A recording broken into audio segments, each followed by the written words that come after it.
This marks the sixth part of this manhwa. If you haven't viewed the previous parts, you can access them by clicking the I button located above, or the link is provided in the description. Let's aim for 400 likes on today's video. To show your support, consider subscribing to the channel. Let's begin our recap video for today's manhwa. Archbishop Abel commanded the Holy Knights to purify the heretics and eliminate all enemies in the name of their God. On the opposing side, Aaron rallied his soldiers, urging them to fight back and secure the castle. Both armies charged at each other, with the Holy Knights shouting, "Purify the heretics!" Meanwhile, Rommel, the commander of Aaron's forces, ordered, "Take their enemy weapons and fight back." In the heat of battle, as Aaron's vice commander rushed into the fray against the advancing Holy Knights, Rommel suddenly grabbed him from behind. Pulling him close, he sought reassurance by asking if he could trust him. The vice commander gave an uncertain confirmation. Rommel then handed him his own wooden shield, leaving the vice commander puzzled. Without warning, Rommel hurled him toward the Holy Knights, startling the vice commander. As he hurtled toward them, he instinctively shielded himself with both wooden shields. Upon impact, he collided with the knights, sending a few flying backward from the force.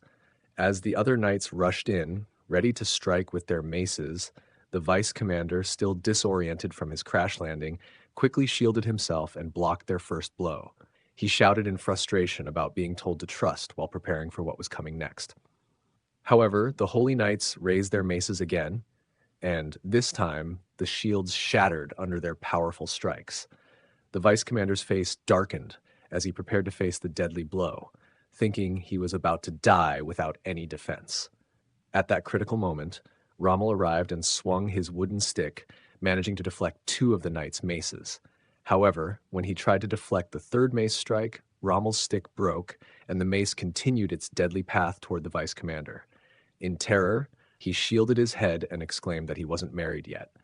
Just then, a wooden stick struck the attacking knight, knocking him off balance and sending him to the ground. The vice commander turned and saw Lady Bianca standing there, having thrown the stick to save him. Blushing, he stammered his gratitude to Bianca for saving his life. His speech was interrupted when Rommel shouted for him to get down and urgently pushed him out of his position. As they moved, a massive Peres's hand crashed into the spot where he had been standing, shattering the ground beneath. The attack was launched by Archbishop Abel, who stood on the castle wall, visibly frustrated that his strike had missed. Aaron, furious, questioned the audacity of Abel. Despite the challenge to reach the castle wall in one jump, he considered trying the leap. As he prepared to leap toward Archbishop Abel, he noticed three maces hurled at him from behind by the Holy Knights. He quickly dodged them and turned to see a large group of Holy Knights charging at him. Aaron channeled his mental strength into his stick and swung it forcefully, sending the knights flying back. While distracted by the Holy Knights, Archbishop Abel manifested Peres's hand to attack Aaron, which he barely managed to dodge. Then Aaron spotted a group of Holy Knights and immediately charged toward them. Alarmed by his approach, the knights quickly drew their shields, forming a solid wall of defense. Undeterred, Aaron used their shields as stepping stones, propelling himself into the air toward Archbishop Abel, who stood high on the castle wall. Aaron landed gracefully on the wall, surprising the Archbishop. Shocked, Archbishop Abel questioned the situation, and Aaron ominously declared that Abel was next. Without hesitation, he rushed toward the Archbishop. Sensing the danger, Archbishop Abel called out to the Holy Knights, ordering them to stop Aaron. The Holy Knights quickly moved in front of their leader, raising their shields as they began chanting a prayer. In response, Peres's hand formed in the air, intended to block Aaron's path.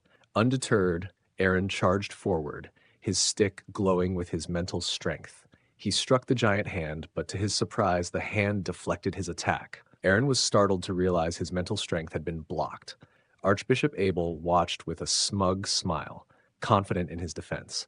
Refusing to back down, Aaron continued his relentless assault, pouring more and more of his mental energy into each strike.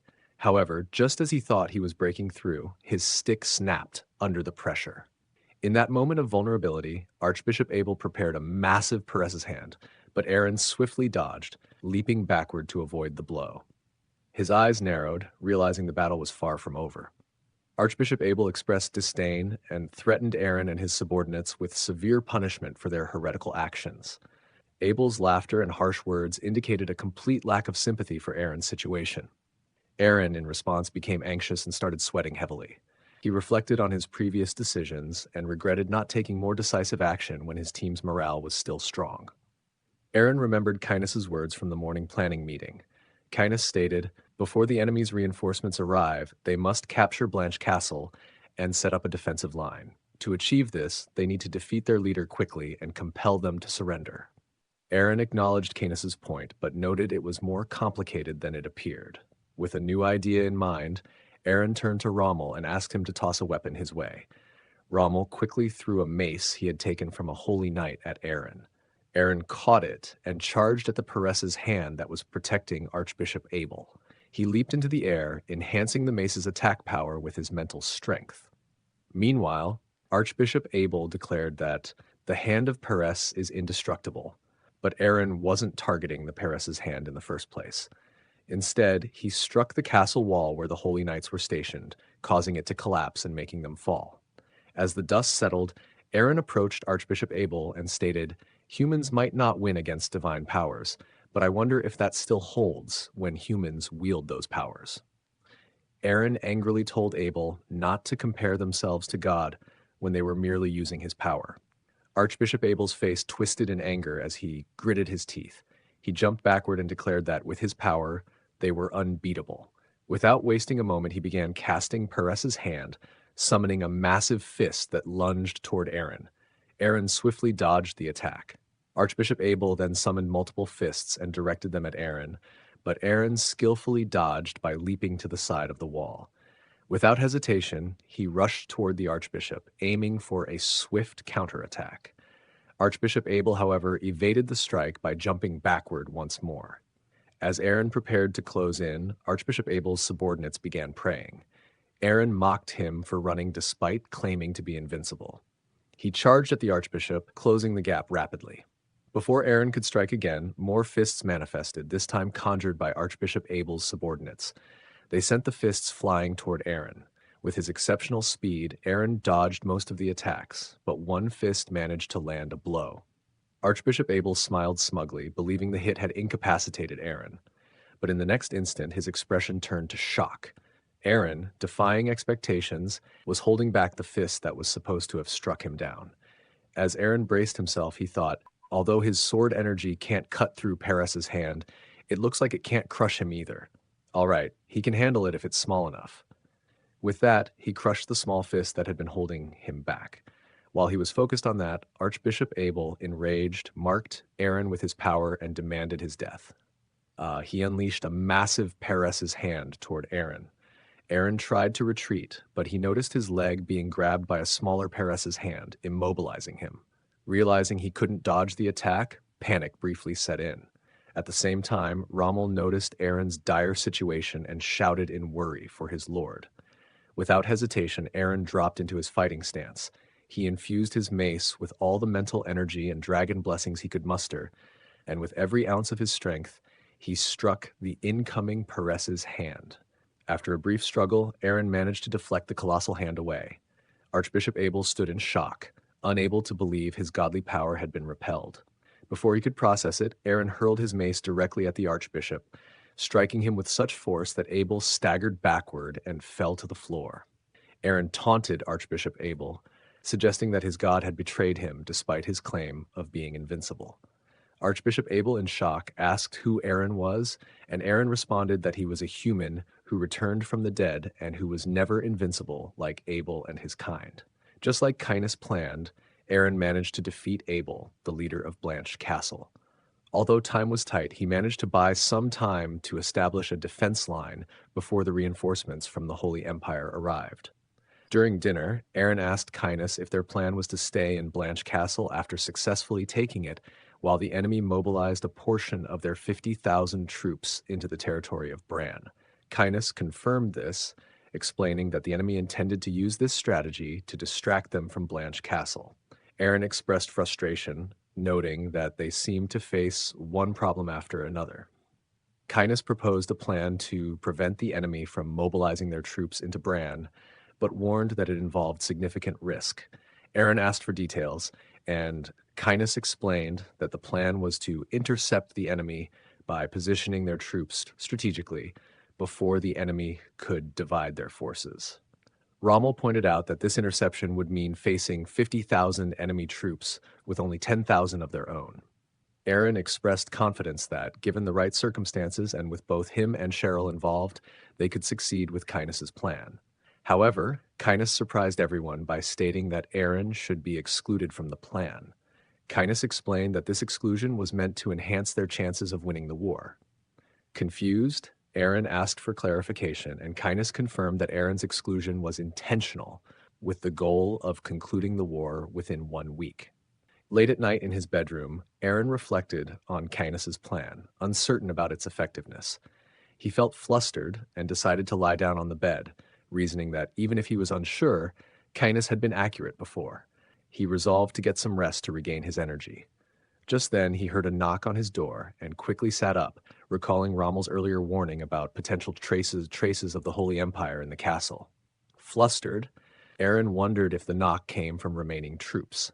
After calming down, he reasoned that if it were troops, they likely wouldn't knock. As the door began to open, Aaron asked who it was and was surprised to find Cecilia standing there, which left him feeling confused. Cecilia approached Aaron and requested a private conversation, causing Aaron to feel nervous. He suggested discussing it the next morning if it wasn't urgent. To his surprise, Cecilia sat next to him on the bed, rested her head on his shoulder, and insisted that the matter was urgent. Aaron, feeling the situation was dangerous, thought to himself that he needed to distance himself from her. Cecilia informed Aaron that Lord Vivian had called for her. Aaron, surprised and concerned, asked if this meant she had to leave. Cecilia clarified that both she and Aaron were being summoned. Confused, Aaron asked why he was being called and inquired about the existence of God, expressing his uncertainty about the situation. Cecilia explained that the Vivian Order originated in the ancient ruins behind Blanch Castle. Due to the Paris Order's takeover of the castle, she couldn't approach the ruins even when summoned by Lord Vivian. However, with the current situation, she saw an opportunity to fulfill her mission, and she thanked Aaron for making this possible. Aaron, feeling flustered by Cecilia's cuteness, reminded her that they were not finished and that the war was still ongoing. Unexpectedly, Cecilia hugged Aaron and asked if he would go with her once the war was over. After a pause, Aaron agreed to Cecilia's request, saying they could discuss it further once the war was over and if Blanch Castle remained under their control. He added that he preferred some distance between them and thought to himself about avoiding close contact with her. Cecilia responded that since Aaron was doing her a favor, she would reciprocate. She then stood up to leave, saying she would be going. Just before leaving, she asked Aaron if he knew what kind of god Lord Vivian was. Aaron, still confused by the situation, didn't have a clear response. Cecilia revealed that Lord Vivian is known as the one and only god of love, which surprised Aaron, who thought to himself about this designation. The next day, at the camping grounds of the Holy Empire reinforcements, Archbishop Langda, the commander, was sleeping soundly. He was abruptly awakened by shouting outside about a fire and the need for water and to calm the horses. Confused, he wondered what fire was being referred to. Upon exiting his tent, he saw a fire in the distance and quickly grabbed a nearby Holy Knight, asking where the fire was. The Holy Knight informed Archbishop Langda that the fire was near the supply wagons, which shocked Langda. Meanwhile, a fire spirit was climbing on top of the supply wagons and spreading fire. A Holy Knight arrived with a bucket of water and threw it at the fire spirit, shouting, "Begone, demon!" The fire spirit jumped back to avoid the water, but it was hit on the arm, causing its flames to dim. A fire spirit, enraged, attacked a Holy Knight, transforming him into flames and burning him to death. The fire spirit also destroyed all the supply wagons. Archbishop Langda arrived, noticing the burning wagons, and realized the rations had been lost. Just then, a watchguard warned of a sneak attack, prompting Langda to see Rommel and Lady Bianca leading a cavalry assault on their camp. After a period of chaos and fighting with the disorganized Holy Knights, Rommel spotted the approaching cavalry. The cavalry captain of the Holy Knights identified them as the Crusader Order and commanded his knights to ensure none of Rommel's forces escaped. In response, Rommel ordered a retreat for his own men. As both the Crusader Order and Rommel's knights pulled back, Archbishop Langda observed from a distance and expressed his anger toward Duke Aaron, blaming him for the attack on the servants of Lord Paris. Cainus, observing the situation through his magic crystal ball, reflected on the nature of war. He noted that while strategy and counter-strategies are important, people are crucial to fighting wars. With the enemy's food supplies destroyed, he predicted that their strength would wane. He concluded that if they could endure for one more week, their chances of success would improve significantly. In this battle, both Cainus and Archbishop Langda made critical errors. Cainus believed that destroying the enemy's food supplies would weaken them, but instead it ignited their faith in their god, which fueled their determination and allowed them to overlook their immediate need for food. Consequently, they advanced against Aaron's troops sooner than expected. Archbishop Langda, on the other hand, relied heavily on his numerical advantage and employed a strategy of pushing forward with brute force. This approach backfired as he faced unexpected and troubling news, revealing that his overconfidence in his numbers had failed to account for other strategic factors. Archbishop Langda was shocked to learn from a holy knight that the enemy had captured Aventra Castle and cut off all their supply routes. Confused, Langda inquired how this could have happened if he believed all enemy troops were at Blanch Castle. The knight revealed that Duke Aaron was the one who had taken over Aventra Castle. Before the Holy Nation's reinforcements arrived at Blanch Castle, Cainus divided his forces into two squads, the Interceptor Squad and the Special Operations Squad. The Interceptor Squad was tasked with delaying the reinforcements, while the Special Operations Squad aimed to seize Aventra Castle, a key supply source. Though the Special Operations Squad, led by Aaron, successfully captured Aventra Castle and cut off the enemy's food supplies, the Interceptor Squad struggled and suffered significant losses in their effort to slow the enemy's advance. Despite their best efforts, the Interceptor Squad managed to delay the Holy Nation soldiers for a few days. Faced with these setbacks and the ongoing shortage of supplies, Archbishop Langda decided to continue the assault on Blanch Castle, while urgently requesting additional supplies from the Holy Nation. However, Cainus intercepted these emergency supplies. With his troops in dire condition and facing inevitable defeat, Archbishop Langda was left with no viable options. He ultimately chose to surrender Blanch Castle in exchange for food. Upon receiving the news at the imperial capital, Jarvan, Duke Gran, hurried to Emperor Zerone's chambers, addressing him with urgency. Emperor Zerone, annoyed by the interruption during his personal time, was informed by Duke Gran that Duke Aaron had captured both Blanch Castle and Aventra Castle. Zerone, enraged by the failure to defend these key locations despite having ample troops, demanded to know if there was more to the report. Duke Gran revealed that the Pope had requested the Emperor's intervention to mediate the dispute.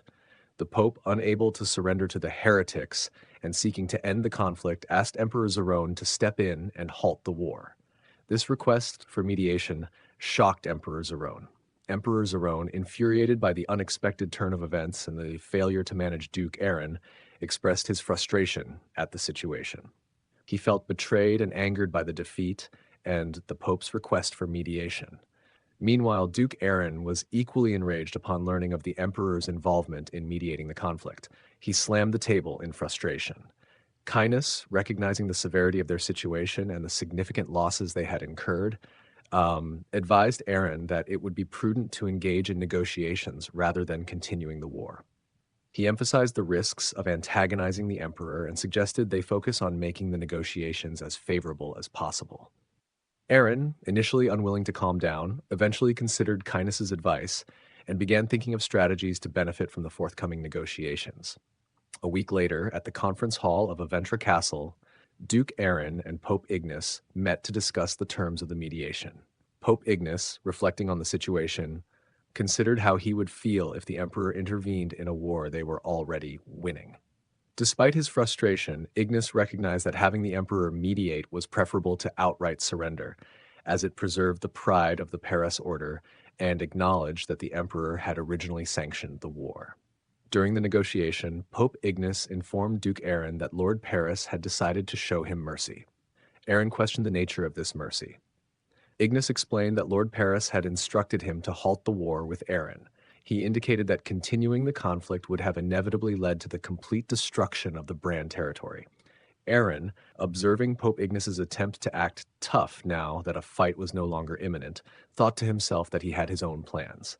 He asked Cainus if he had ever seen the Pope on the battlefield, to which Cainus responded that he had not. Archbishop Langda, who was standing behind Pope Ignace, interjected, rebuking Aaron for showing disrespect to the Pope, who he claimed was akin to a king. Aaron retorted by pointing out Langda's audacity in speaking after having begged them for food. Although Langda was enraged by Aaron's comment, he chose not to respond, acknowledging that Aaron's statement was, in fact, accurate.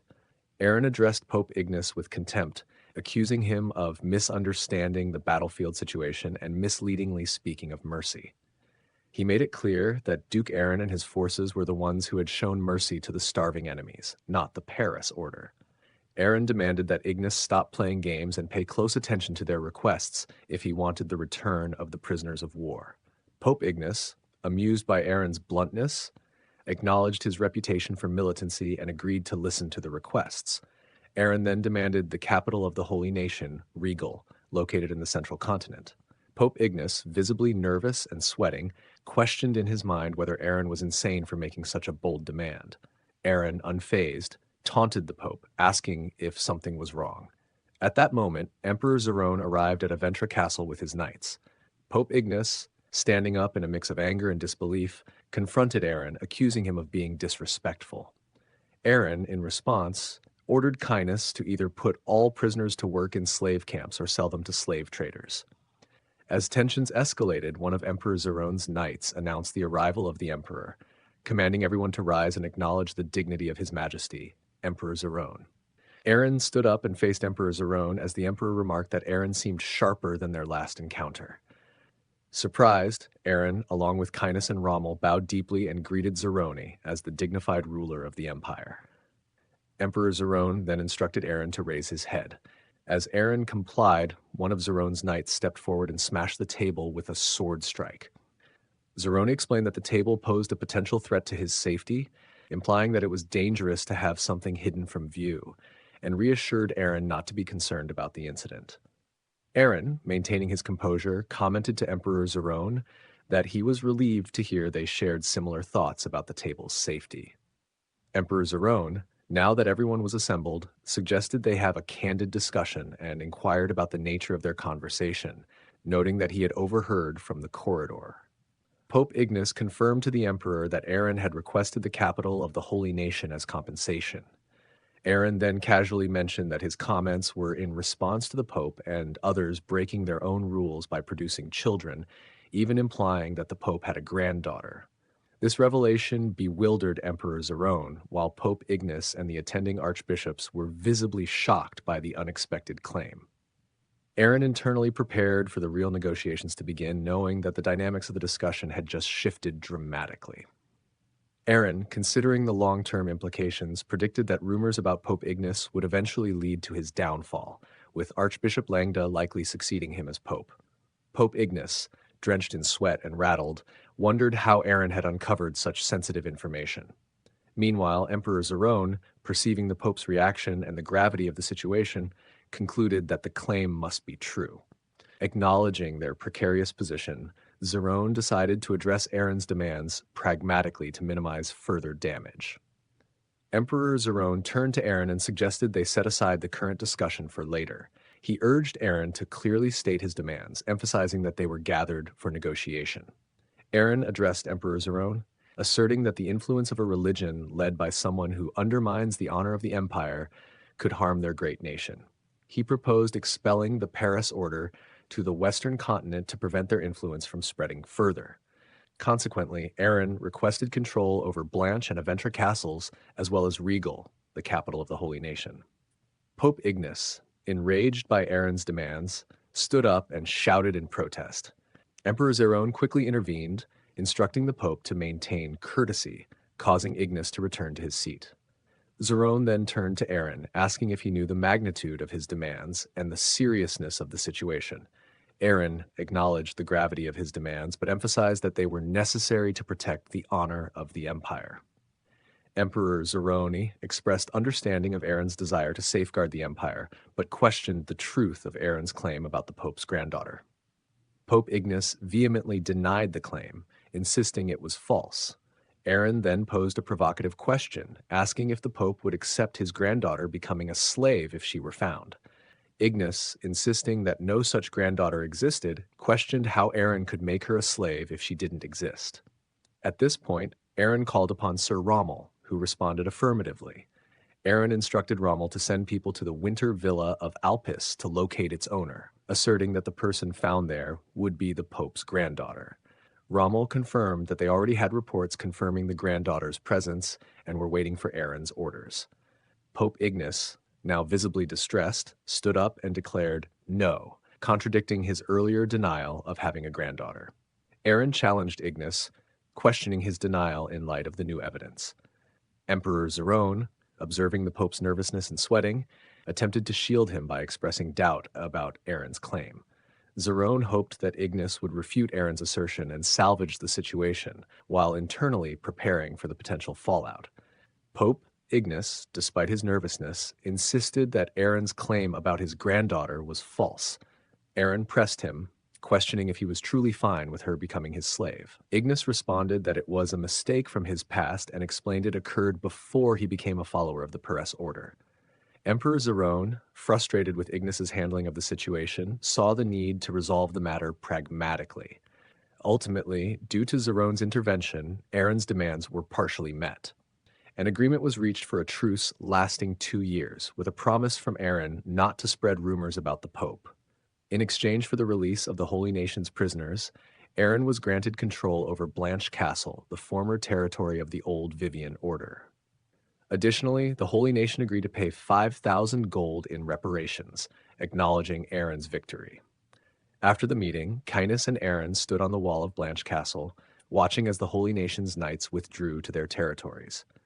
Cainus, reflecting on the recent events, asked Aaron how he had known about the Pope's granddaughter and when he had sent people to find her. Aaron, with a hint of mystery, responded that he was unsure exactly when he had sent people. He suggested that if Cainus was curious, he should ask Rommel. Cainus was taken aback by Aaron's enigmatic response, realizing there were aspects of the situation he wasn't fully aware of. In the port city of Alpis, a large contingent of Holy Nation knights moved through the streets, attracting the attention of a young girl standing outside. Noticing the impressive display of knights, she looked on with confusion. A knight approached her and asked if she was Lady Alice, and she confirmed after a brief moment of confusion. The knight signaled to the others, parting the ranks to reveal Pope Ignace, who hurried to Alice's side. He urgently asked Alice if she was okay and if a stranger had spoken to her earlier. Alice was surprised to see her grandfather and questioned why he was there, despite restrictions. Pope Ignace, visibly distressed, pressed Alice about whether anyone had tried to harm her. When she assured him that no one had, he became agitated and cursed Duke Aaron, vowing that Lord Paris would punish him for his actions. At Blanch Castle, Aaron and Cecilia prepared to depart on horseback. Aaron, checking on Cecilia, asked if she was okay. As they were about to leave, Rommel inquired if it was wise for just the two of them to go. Aaron confidently reassured him that they were merely heading up the mountains and nothing should go wrong.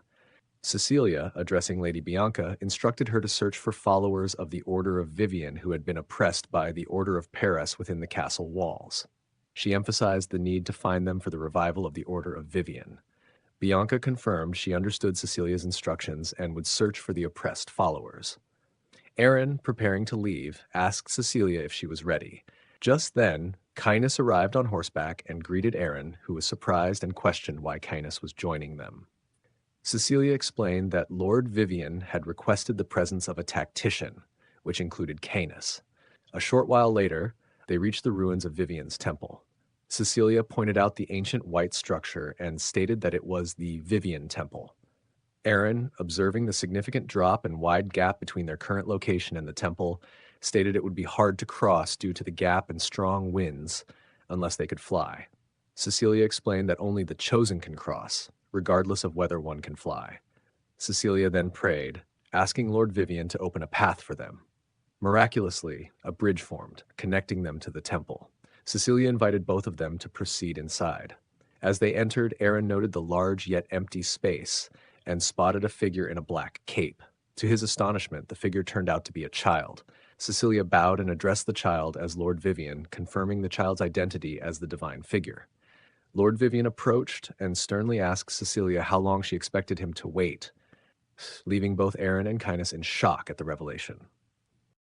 This marks the conclusion of the 6th part of this manhwa. To show your support for the channel and help speed up the release of recaps for your favorite manhwa, please consider subscribing to the channel. Looking forward to seeing you in the next video.